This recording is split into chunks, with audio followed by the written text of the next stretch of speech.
Dinosaurs first appeared around 231 million years ago during the late Triassic. Now, dinosaurs actually remained quite small during that time.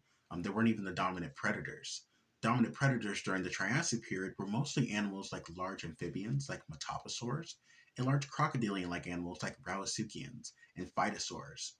It really isn't until we get into the late Triassic and specifically more into the early Jurassic that we really start to see an increase of meat eating dinosaurs. And hence why we have this rock here today. Now, this may not look like much, but let me shed some light on the subject here.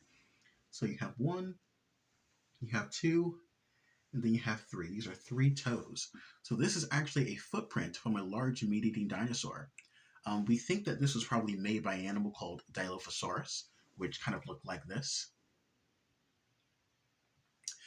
The ichnogenus and species of this track is actually called Eubrontes giganteus. And as I said before, it was probably made by a large meat-eating dinosaur, probably closely related to Dilophosaurus. Now, I know what you're thinking. You probably have heard of Dilophosaurus before, specifically from the Jurassic Park movie. It spit venom and it had a frill. Now, unfortunately, that's just fiction. Um, swine, Dilophosaurus actually didn't do that, but it did have the double crest on its head, and it was actually a really, really big animal. In the Jurassic Park movie, they only showed it to be quite small.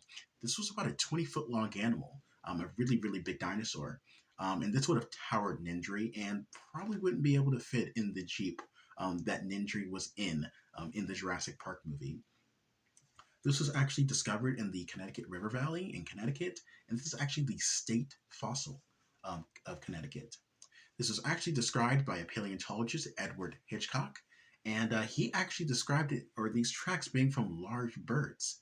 Now, he wasn't necessarily too far off because we now know that meat eating dinosaurs share a close relationship to birds, but these weren't necessarily large birds that were walking around. These were actually non avian meat eating dinosaurs.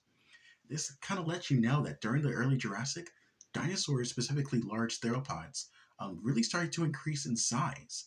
Dinosaurs during the latest portion of the Triassic were really small, but once until we cross into the early Jurassic, or we start to end the Triassic and we cross into the early Jurassic, that dinosaurs actually start to increase in size.